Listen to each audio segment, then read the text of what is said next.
Olá, pessoal. Vamos iniciar, de fato, a nossa viagem aqui na Química Inorgânica Descritiva, tá? Essa primeira parte da Química Inorgânica Descritiva, como eu já falei para vocês na aula de abertura, nós chamamos de Química Inorgânica 1, tá? E aí, nessa Química Inorgânica 1, nós tratamos especificamente do bloco S e bloco P, tá?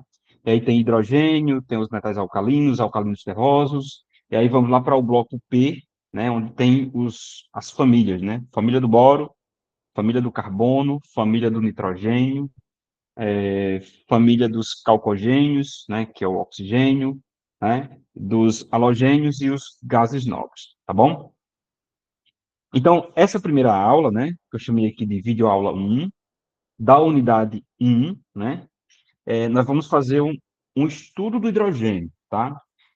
Eu chamei aqui de estudo do hidrogênio porque nós iremos trabalhar a parte do hidrogênio e os compostos formados com hidrogênio, tá? O curso de você, licenciatura em Química, tá? Eu sou o professor João Figueiredo e a partir de agora a gente vai começar de fato a trabalhar, né, os conteúdos da Química Inorgânica. Só lembrando, né, aquela divisão entre química inorgânica e química orgânica. A química orgânica estuda, né, todos os compostos que são estudados na química orgânica têm carbono na sua constituição, tá?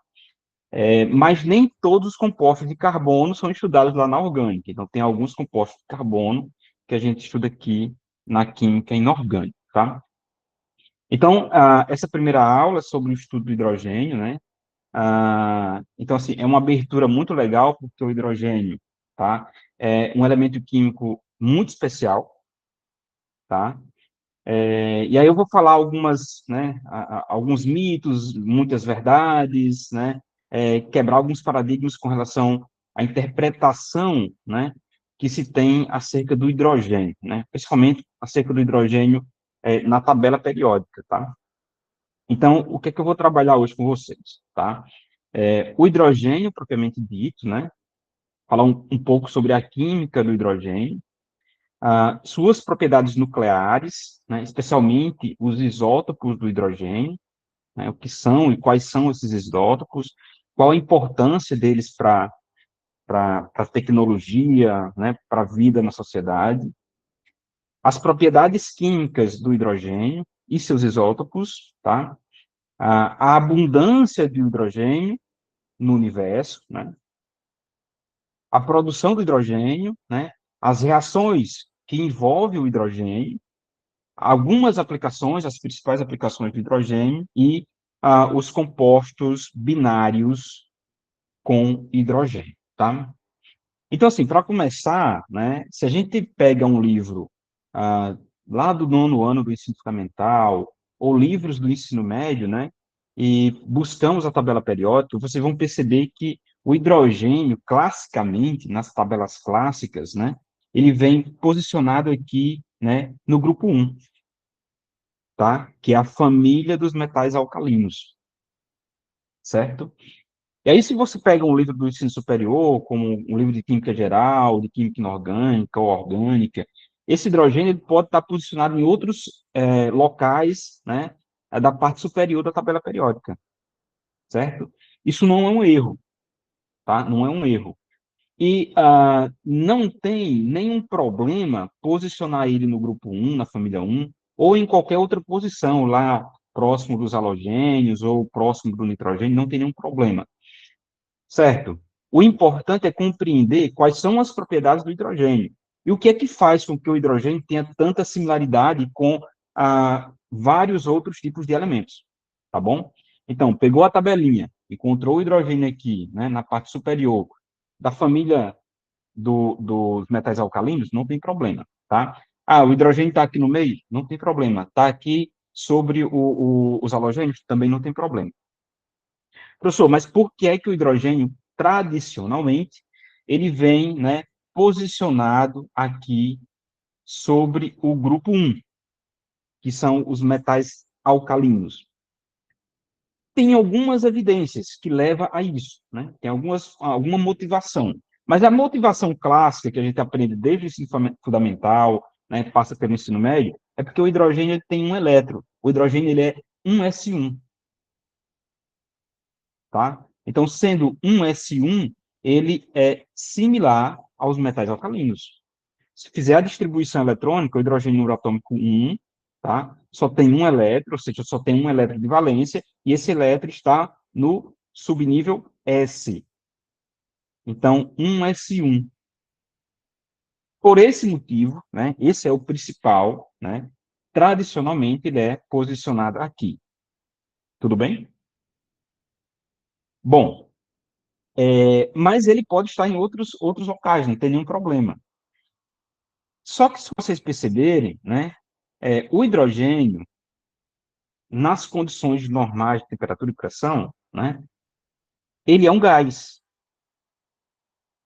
E os outros elementos do grupo 1, eles são metais. Então, do ponto de vista de estado físico da matéria, eles são completamente diferentes. O hidrogênio é um gás, né? A molécula, o hidrogênio molecular é um gás, e os outros elementos são metais, sólidos, tá? Então, o hidrogênio, nas condições normais de temperatura e pressão, tá? Ele é completamente diferente dos metais alcalinos.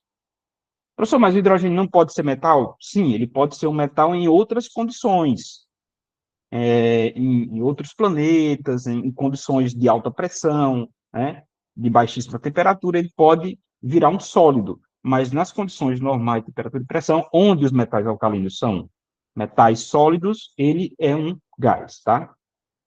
Por sua vez, né, ele guarda outras particularidades que parecem com os metais alcalinos. Por exemplo, o hidrogênio, ele forma, né, compostos na forma de H+, perdendo um elétron, tá?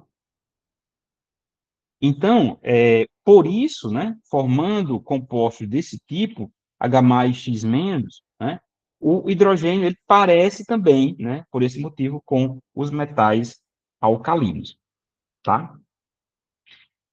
Outra motivação para colocar ele aqui em cima, dizer que ele é parecido com os alcalinos, é que eles apresentam uma baixa afinidade eletrônica. O que quer dizer isso? Tem pouca afinidade por elétrons. Se ele receber um elétron, ele libera uma quantidade muito pequena de energia, tá? Então, isso guarda um pouco mais de similaridade com os metais alcalinos. Tudo bem?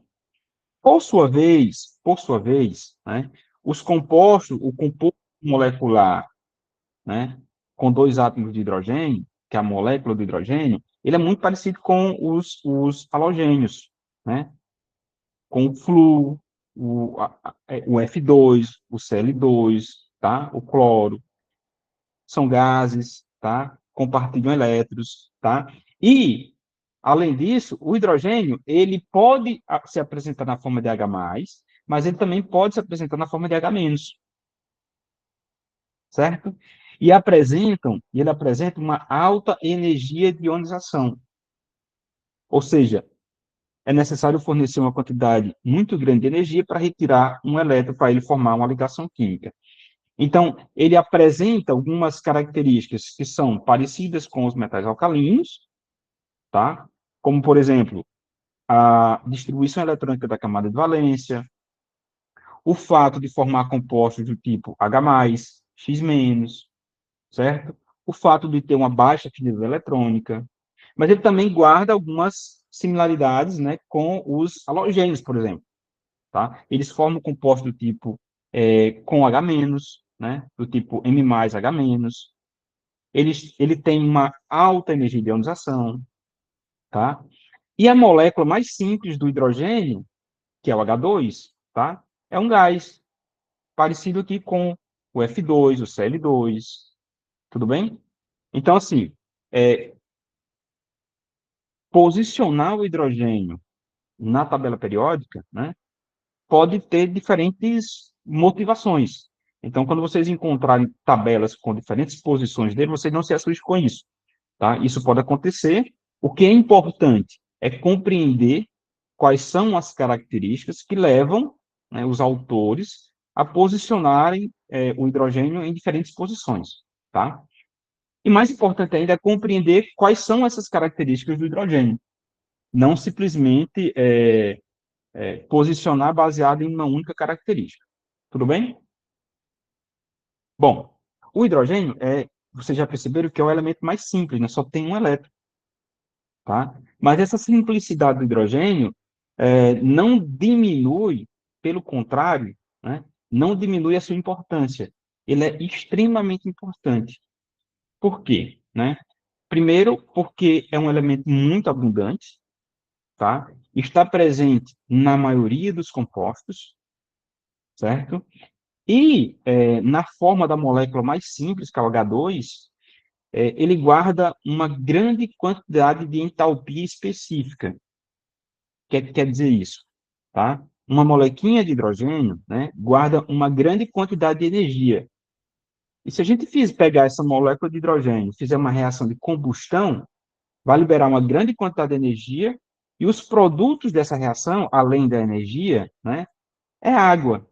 Então, o hidrogênio, né, além de ser um insumo químico para vários tipos de aplicações importantíssimas, certo? Ele é considerado hoje a energia do futuro, porque é uma energia com um grande potencial, um elemento químico com grande potencial energético, certo? Por conta da sua entalpia específica de combustão, e também a reação de combustão com moléculas de hidrogênio leva a produtos limpos, como a água. O produto da combustão de hidrogênio são moléculas de água. Então, é a energia do futuro. Agora, sim, a sustentabilidade, né, o critério verde do hidrogênio, né, para considerar uma energia sustentável, uma energia limpa, uma energia verde, também depende do modo que ele é produzido. Mas ele, apesar da simplicidade, por ter número atômico um único elétron na camada de valência, ele tem uma importância gigantesca, tá? Beleza? Então, essa tabela periódica, né, está no livro de Química Geral de Princípios de Química do Atlas, né? Percebam aqui, ó, o hidrogênio, né, número atômico então, distribuição eletrônica da camada de valência 1s1. Então, ele pode ser guardado aqui, né, na parte superior do grupo 1, da família dos metais alcalinos, ou ele pode ser colocado aqui no meio, ou aqui em cima dos halogênios, não importa, tá? Então, hoje a gente estuda isso aqui, o hidrogênio, depois vamos partir para os metais alcalinos terrosos, depois vai ficar o bloco P. Tudo bem? Vejam bem, o hidrogênio, né, são conhecidas algumas formas alotrópicas, ou alguns isótopos do hidrogênio, né? Os principais isótopos do hidrogênio são três, né? Que é o hidrogênio propriamente dito, que a gente chama de trítio, tá? O deutério e o trítio. Existem outras formas isotópicas do hidrogênio, mas essas aqui são as três mais importantes, né? Professor, qual a diferença, né, entre esses átomos de hidrogênio, né? O hidrogênio com número de massa 1 é o próton, que é o mais comum. 99,9% dos átomos de hidrogênio que existem no universo, né, são átomos do tipo próton, que tem número de massa 1. Com número de massa 2 é o deutério. E com número de massa 3 é o trítio, tá? Os isótopos de hidrogênio são extremamente importantes, apesar da diferença em suas quantidades, né? O mais abundante é o prótio, em segundo lugar vem o deutério e depois vem o trítio, tá? Esses compostos, esses átomos de hidrogênio têm um significado muito importante para diversas aplicações, tá?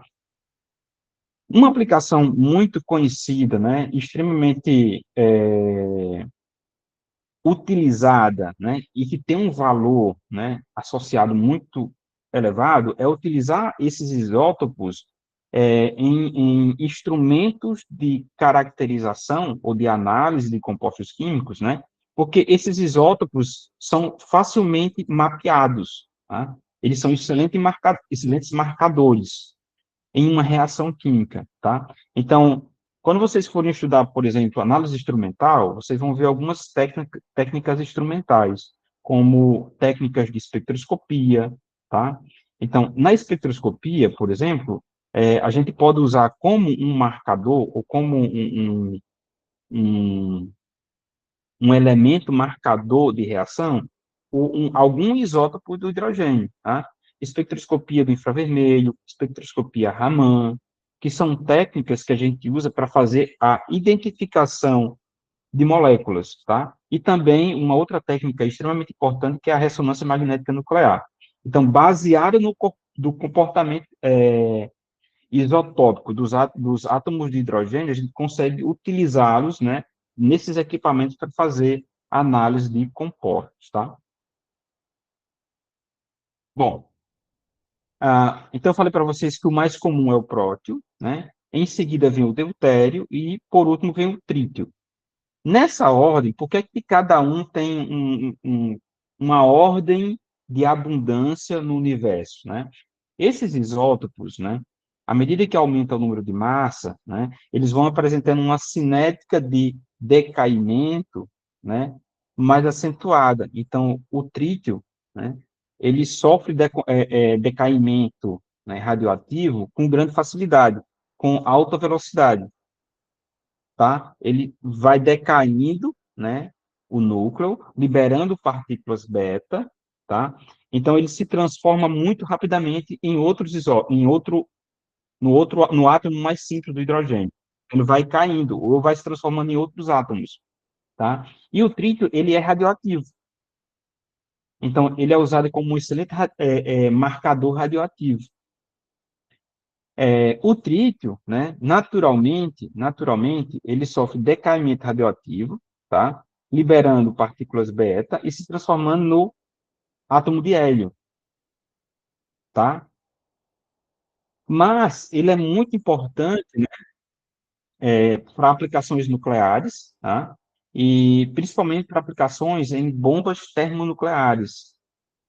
Mas, professor, mas se tem uma quantidade muito pequena de trítio, como é que nós vamos usar isso para aplicações nucleares? Nós podemos obter artificialmente o trítio a partir do bombardeio de átomos de lítio. A gente pega o lítio, bombardeia com nêutrons, tá? Então dá para obter núcleos de hélio e átomos de trítio, tá? Que é o isótopo do hidrogênio, mais um grande pacote de energia. Então, esses átomos de trítio a gente pode usar para aplicações termonucleares ou como marcadores radioativos, certo? Bom, do ponto de vista de propriedades físicas, né, o que, é que eu trago para vocês? O que acontece, né, em termos de propriedades físicas, por exemplo, em termos de densidade, qual a diferença entre você ter uma molécula diatômica de hidrogênio prótio, de hidrogênio deutério ou de hidrogênio trítio? Vamos comparar o prótio com o deutério, tá? Existe diferença entre, por exemplo, o ponto de ebulição do H2 com o D2, tá? Ou do H2O e do D2O, o que é que vocês acham, tá? Perceba que aqui eu tenho H2, que é um átomo que tem número de massa 1, uma molécula formada por dois átomos que cada um tem número de massa 1, e aqui com deutério, que é mais pesado, tá? E aqui tem número de massa 2. O efeito de atração, né, núcleo, elétron, é muito maior. Então, obviamente, quando você pega dois átomos de deutério e, né, forma uma ligação química, e você mistura várias moléculas de D2, né, essas moléculas vão interagir com uma intensidade de força muito maior. Então, o ponto de ebulição, por exemplo, do D2 é muito maior do que do H2. O ponto de ebulição do D2O é muito maior do que o H2O, por conta que a interação aqui é maior, tá? E aí o deutério, né, com o D2O, por exemplo, é comumente chamado de água pesada. por conta de uma maior quantidade de massa por unidade molecular, tá? Então, só recapitulando, do ponto de vista nuclear, nós podemos encontrar no universo, né, várias formas isotópicas do hidrogênio. As três formas mais conhecidas são o próton, que é o hidrogênio propriamente dito, o deutério e o trítio. Qual a diferença entre eles? O número de massa. Esse número está aqui em cima, certo? O próton tem número de massa 1, o deutério número de massa 2 e o trítio número de massa 3, tá?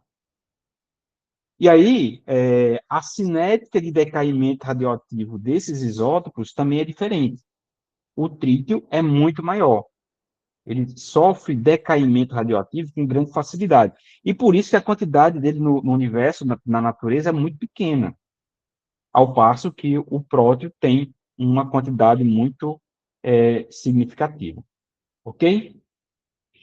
Por conta dessas características nucleares dos isótopos do hidrogênio, né, eles são muito requeridos para aplicações tecnológicas, né, aplicações em equipamentos, aplicações em mapeamento de reação por técnicas de espectroscopia, tá?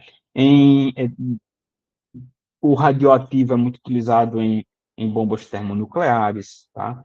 E o homem, né, consegue é, trabalhar, manipular com grande facilidade, né, esses isótopos do hidrogênio. Tudo bem? Bom, mas devido, né, à sua grande importância, né, e a grande quantidade dele no universo, principalmente no planeta Terra, nós vamos trabalhar um pouquinho mais o hidrogênio na forma de próton, né? Que é o hidrogênio propriamente dito, o átomo de hidrogênio na forma de próton, tá? O isótopo com número de massa 1. Bom, em termos de propriedades físicas, né, só para diferenciar aqui o hidrogênio do deutério e do trítio, né, eu trago para vocês ponto de fusão, perceba que aqui, ó, há um aumento no valor do ponto de fusão, tá? Há também, ó, um aumento no valor do ponto de ebulição, percebem? Ele vai ficando menos negativo, ó, e há um aumento no valor da densidade.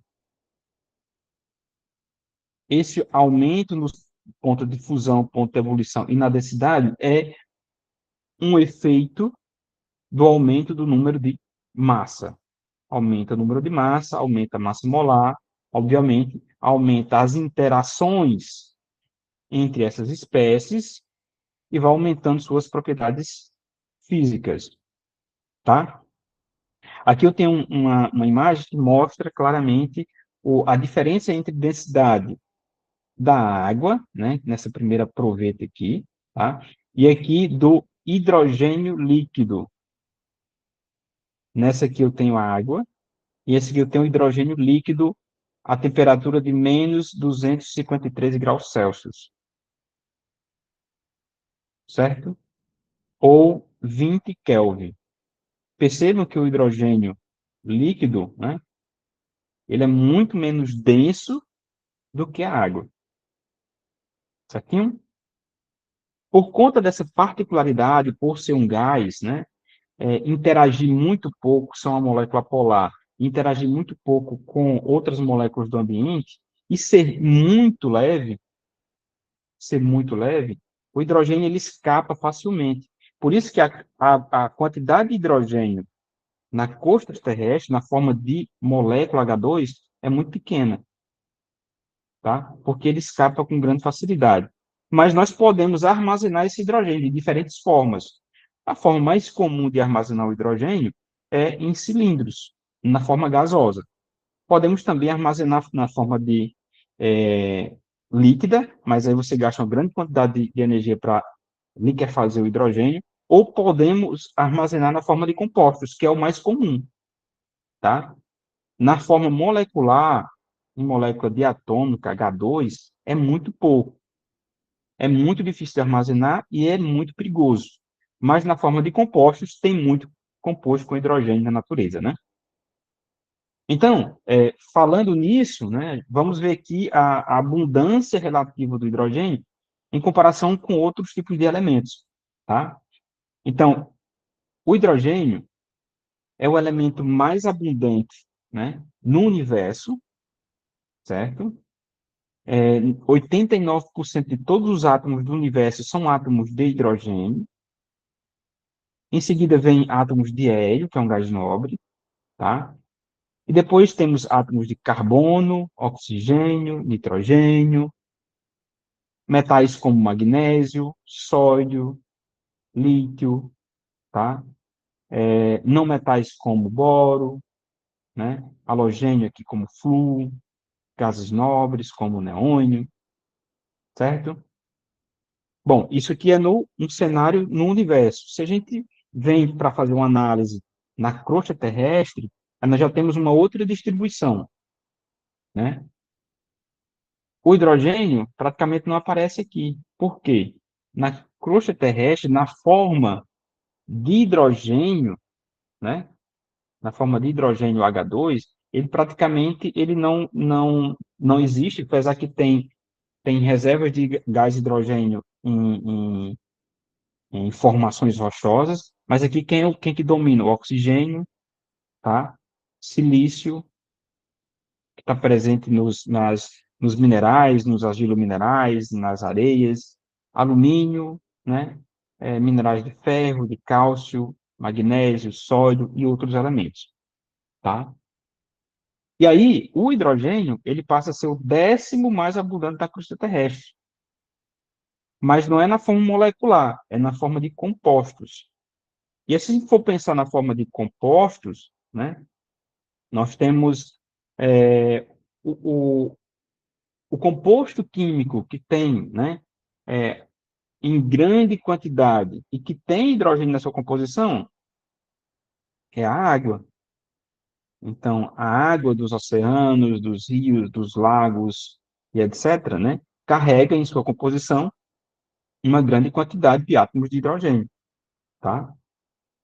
Em seguida, vem os hidrocarbonetos, né?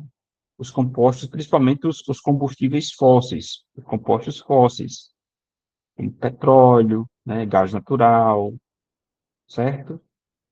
Depois nós temos os minerais, os argilominerais, que trazem em sua composição átomos de hidrogênio, seja na forma de moléculas de hidratação, de coordenação, ou na própria composição de hidróxidos, tá? Bom, e no corpo humano, nós temos aqui o cenário, né, da presença dos elementos, né, primeiro hidrogênio, oxigênio, carbono, cálcio, fósforo, cloreto, né, cloro, enxofre e outros elementos. O hidrogênio, majoritariamente, está na composição celular, né, principalmente, né, na formação das estruturas das proteínas. Então, as proteínas, os carboidratos, né, que mais? E outros constituintes do organismo têm uma grande é, parcela de hidrogênio na sua composição estrutural, tá? Então, só para resumir, né, o hidrogênio é o mais abundante do universo, é o 10º mais abundante na crosta terrestre, na forma de compostos, né? E também é o mais abundante dentro da composição total do organismo, do corpo humano, tá? Principalmente na forma de biomoléculas. E também na forma de moléculas de H2O, tá? Bom, professor, o senhor disse que o hidrogênio, né, ele não consegue ficar preso, né, na crosta terrestre porque ele é muito leve. Então, ele escapa com facilidade para outras camadas, né? Tem muito hidrogênio no Sol, por conta que lá tem muitas reações, né, de produção de hidrogênio em outros planetas e etc., outros planetas onde tem uma gravidade diferente. Mas aqui, né, ele escapa com facilidade da nossa gravidade. E como é que a gente usa tanto hidrogênio, né? Se o hidrogênio é um insumo muito importante para a indústria química, né?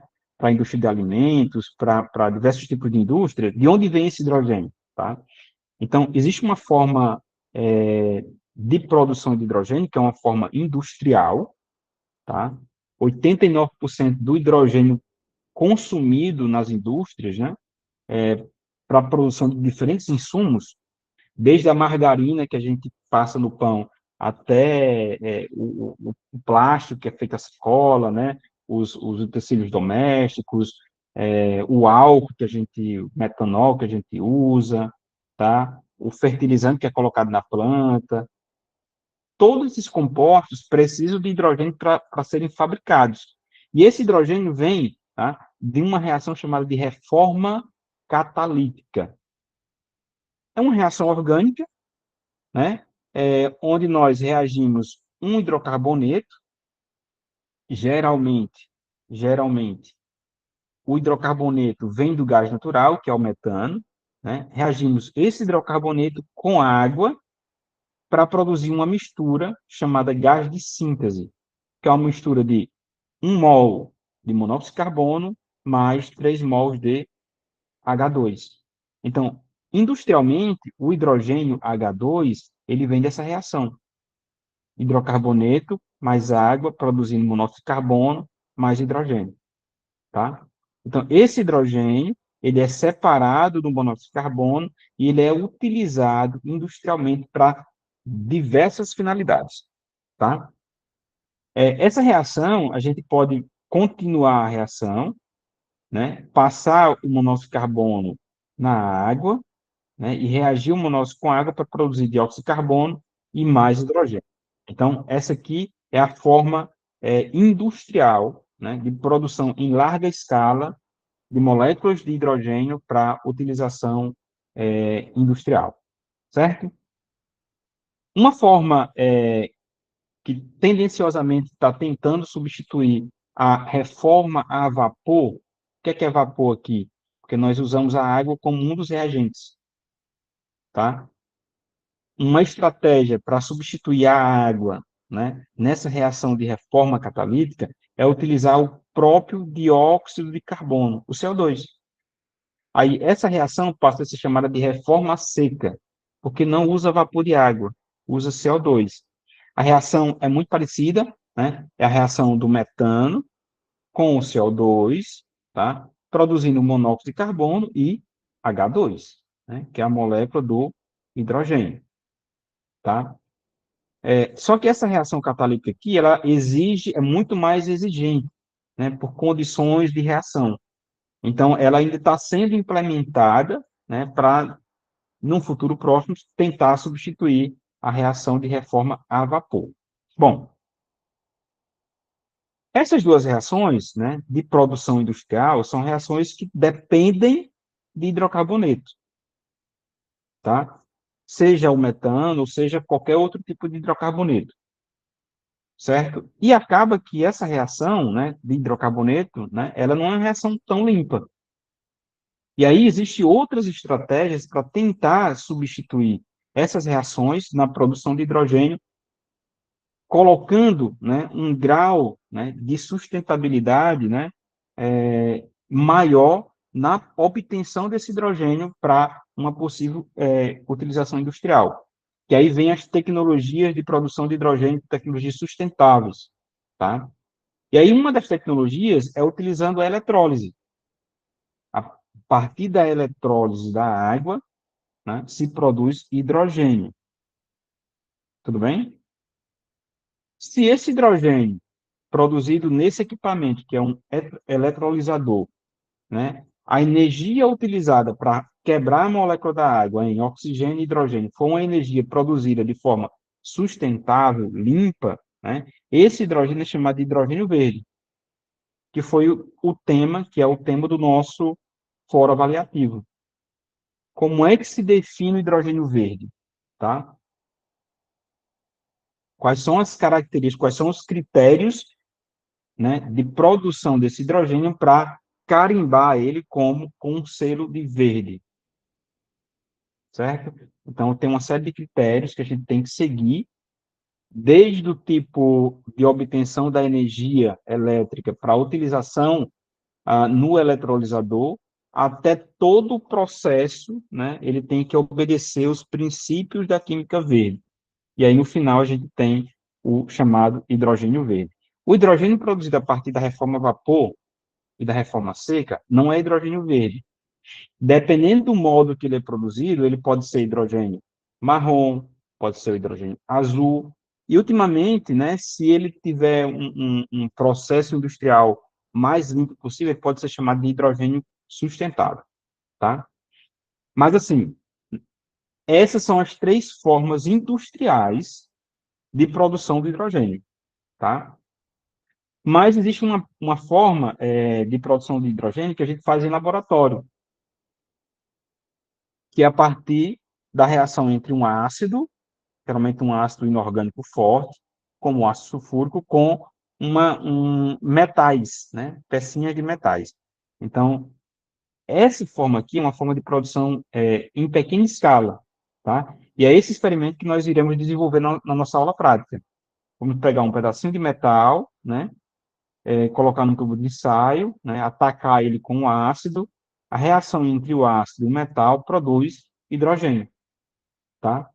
Esse hidrogênio a gente pode fazer a identificação dele aqui com um fósforo riscado.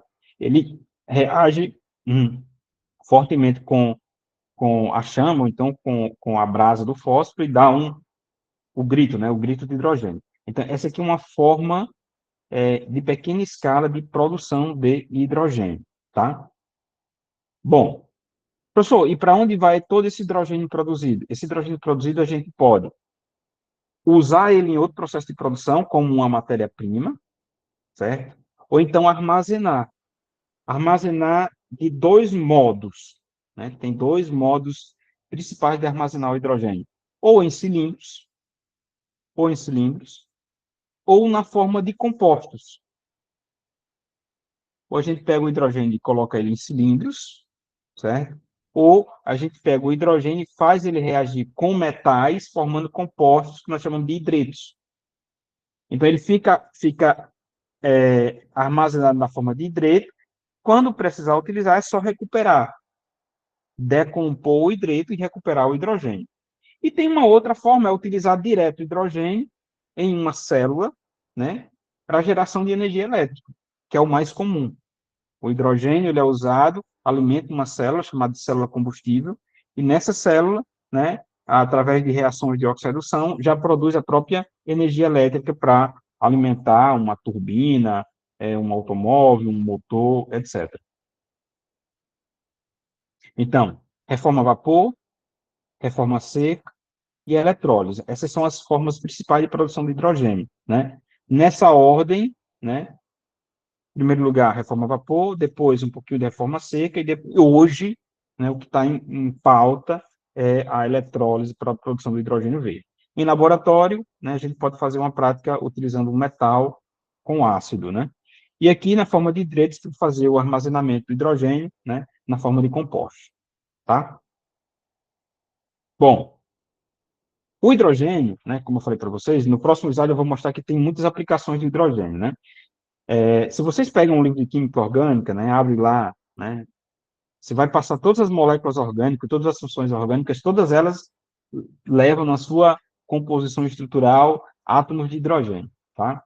E se você avança um pouquinho mais, vai para reações orgânicas, então, sempre em uma reação orgânica está envolvida alguma molécula de hidrogênio, tá?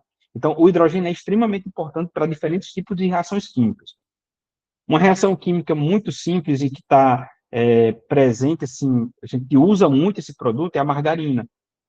Se você pega um óleo vegetal, que é um líquido viscoso, né, e reage esse óleo com com moléculas de H2, gás de hidrogênio, né, ou de hidrogênio, né, essa reação, chamada de hidrogenação, é que vai fazer transformar o óleo, que é um líquido, em um sólido, que é a margarina, né? Você aumenta a viscosidade através da hidrogenação.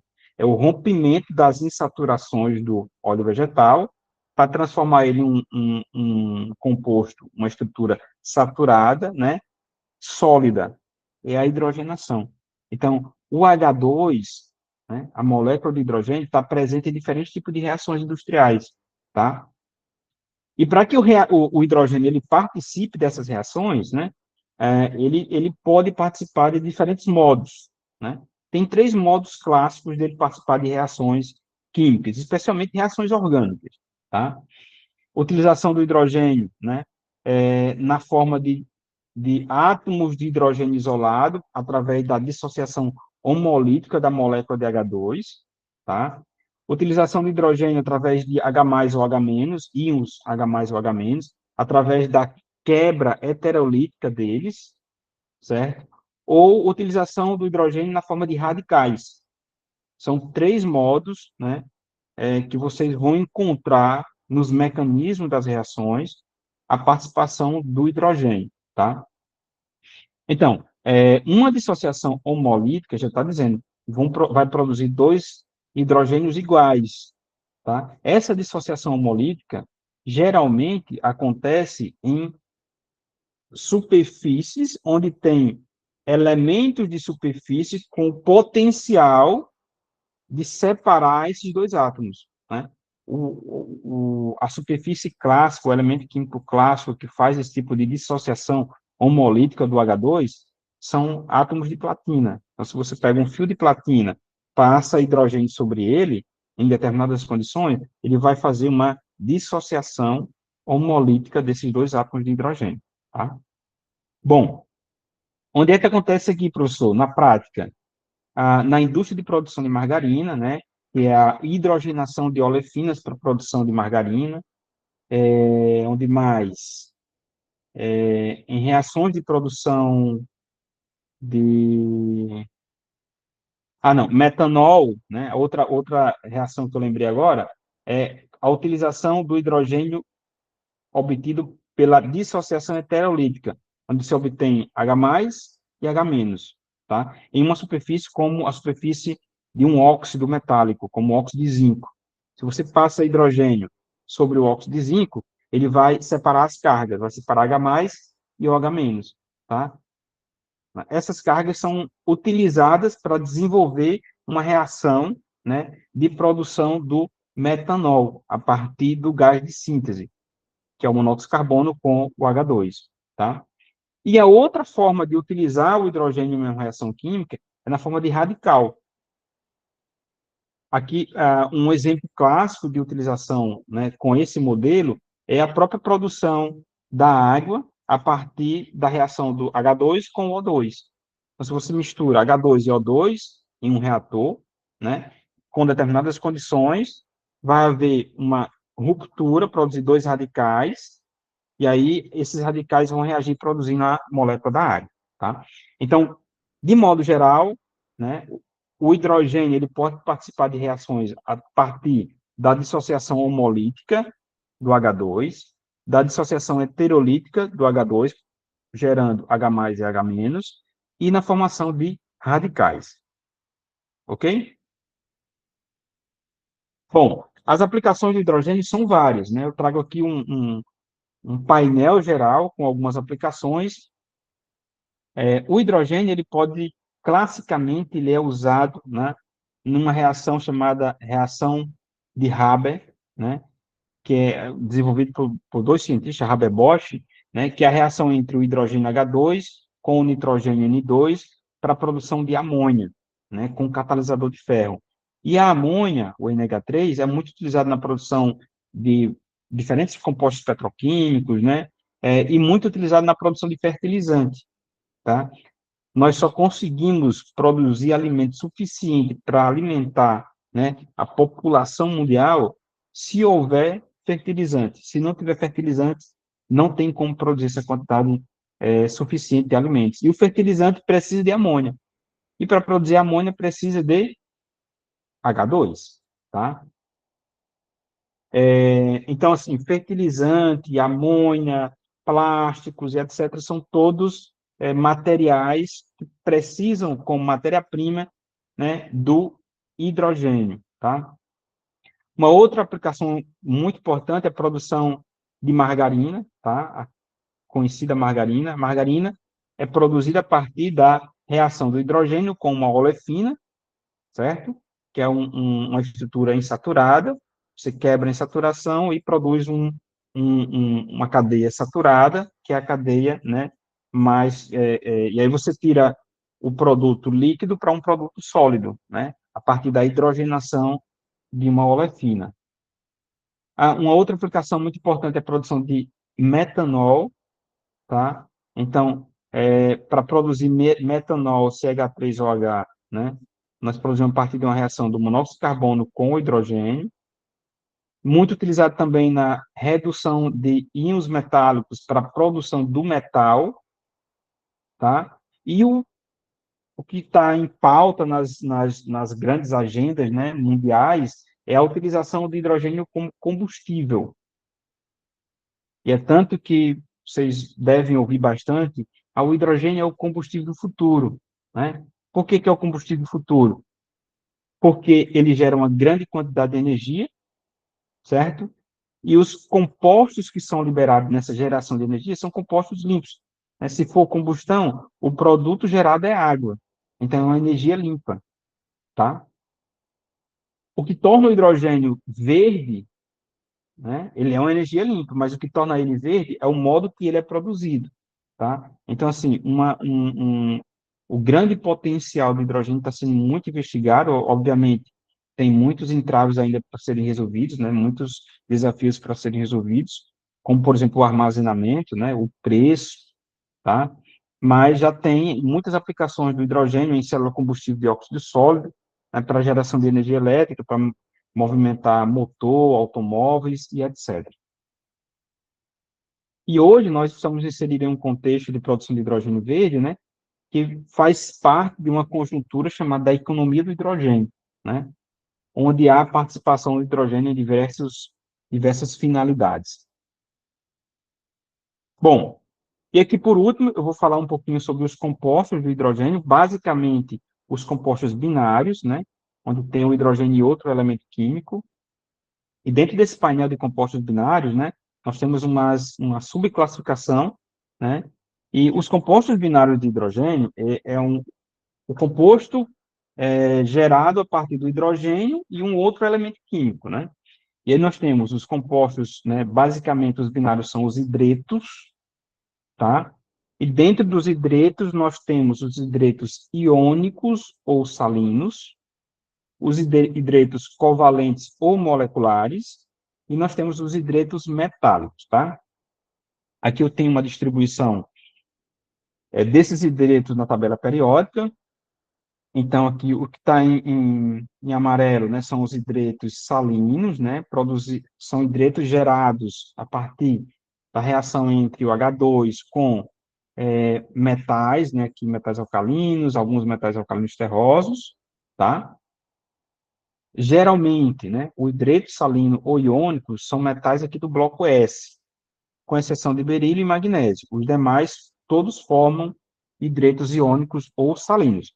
O hidreto, né, no caso, o hidreto iônico é um material, um pó branco, tá?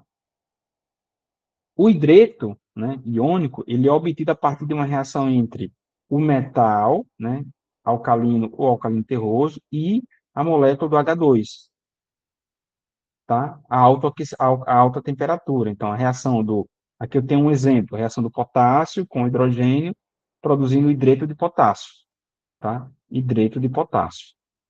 Nesse caso aqui, ó, o hidrogênio está H-, certo? Bom, característica do hidreto iônico, né? Apresentam altos pontos de fusão, tá? E eles reagem violentamente com a água, liberando hidrogênio. Então, se você pega esse hidreto, coloca na água, ele vai produzir um hidróxido correspondente e liberar o hidrogênio. Essa forma de hidreto, né, é uma forma que a gente utiliza para fazer o próprio armazenamento do hidrogênio.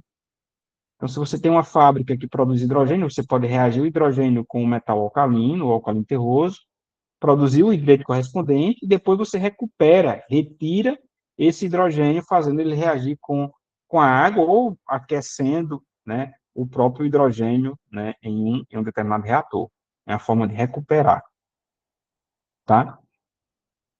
Esses hidretos não são tão conhecidos, né, do ensino médio, ensino fundamental, os hidretos iônicos ou salinos.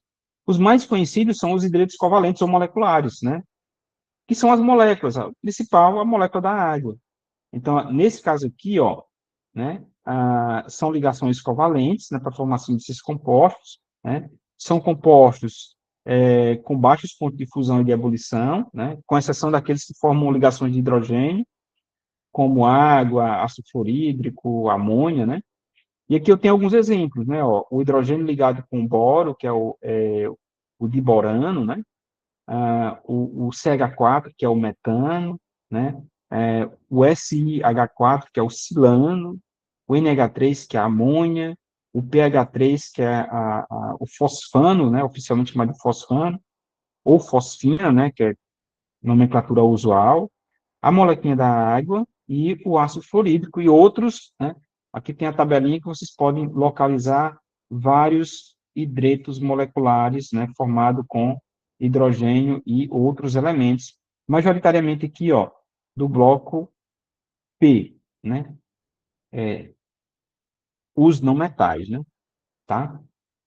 E para finalizar, os hidretos metálicos. Hidretos metálicos são compostos de hidrogênio, né, interagindo com metais, e geralmente são metais de transição, tá? Então, a interação entre um metal de transição e uma molequinha do hidrogênio forma um composto chamado de hidreto metálico, tá? Esses hidretos, né, geralmente são materiais com uma coloração preta, né?